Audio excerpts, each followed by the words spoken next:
What costs less than a sports car and can open a hole in a capital city's air defenses? According to Kiev's SpiralGate account, a Leica 100 UAV decoy did exactly that, setting up a 16-minute corridor over Moscow. In this video, we unpack how Phantom 1 and Phantom 2 allegedly coordinated decoy spoofing, anti-radiation suppression, and precision strikes to neutralize radar and confuse Pantsir S-1 batteries. If a $1,800 drone can threaten billion-dollar defenses, what else is vulnerable and how? We'll show you the tactics, the timing, and the trade-offs. Before we move on, please take a moment to subscribe to the channel and like the video. So how do two legacy fighters thread a ring meant to swat NATO bombers from the sky? Start with the shape of the shield. Moscow's defense is layered. Outlying radar pickets feed a central picture. Pantsir S-1 batteries sit near key sites for close-in kills. Overlapping electronic warfare bubbles try to jam seekers and data links. And command nodes fuse all that into one kill chain. On paper, it's redundancy on top of redundancy.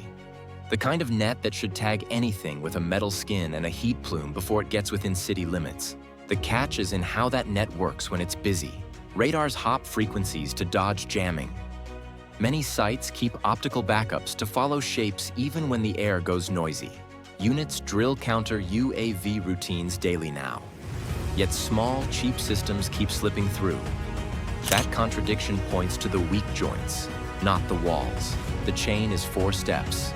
Detect, track, decide, fire. And the brittle spots live between the steps. Sensor fusion needs clean timing and agreement. When feeds disagree or arrive late, tracks split. When a track splits, the decide step stalls, or worse, picks the wrong target. Send in a MiG-29 and it gets worse. The Fulcrum's radar cross-section is not small. Its avionics are long in the tooth, and range with heavy stores turns tight. Stretch that into a deep strike and you get fuel margins that punish detours, and a signature that begs to be painted. On paper, it looks like a bad bet.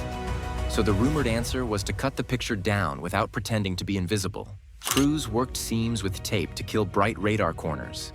They added thin ram skin panels in high return zones. They treated inlet edges to calm diffracted spikes. They removed or masked corner reflectors and stuck to emissions discipline.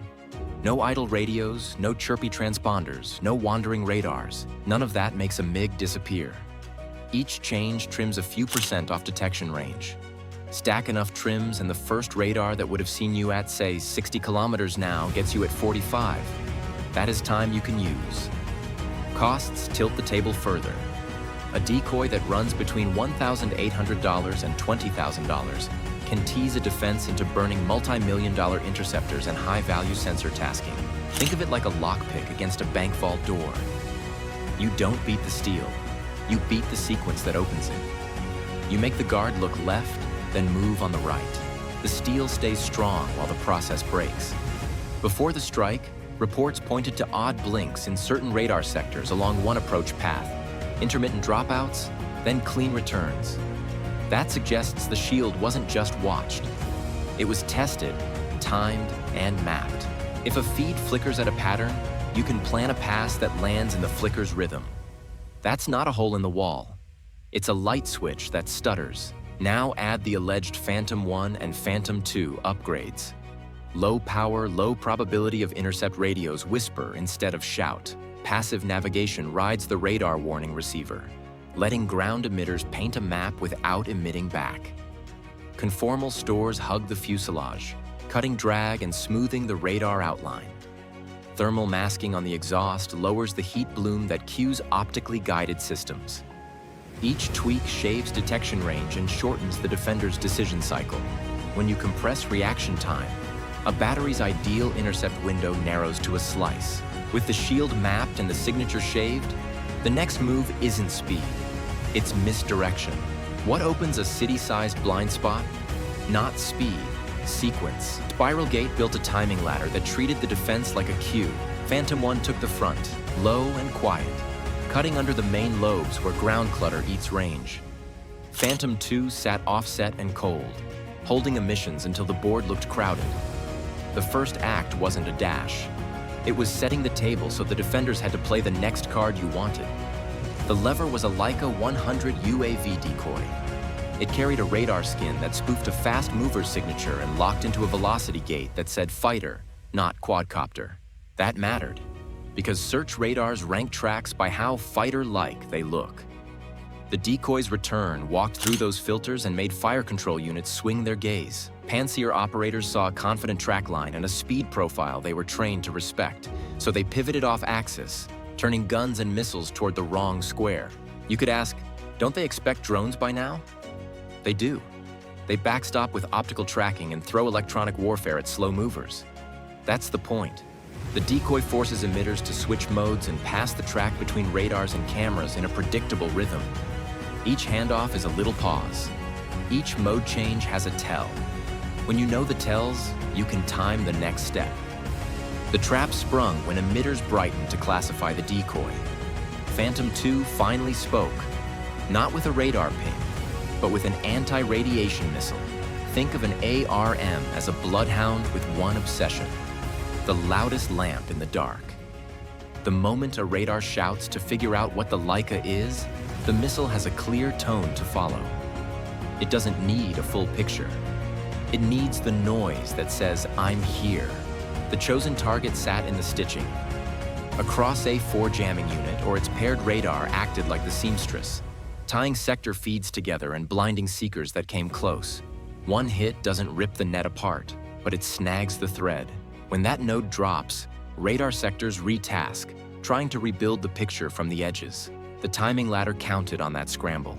Seconds turn into a minute as operators sort ghosts from targets. Pantsers hold a shot or slew to the now fading decoy.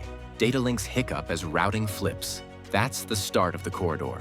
Minute 3 to 6, the false track drifts, still commanding attention while the ARM impact forces a sensor reshuffle. Phantom 1 moves along the low route, inside clutter that makes range equations pessimistic.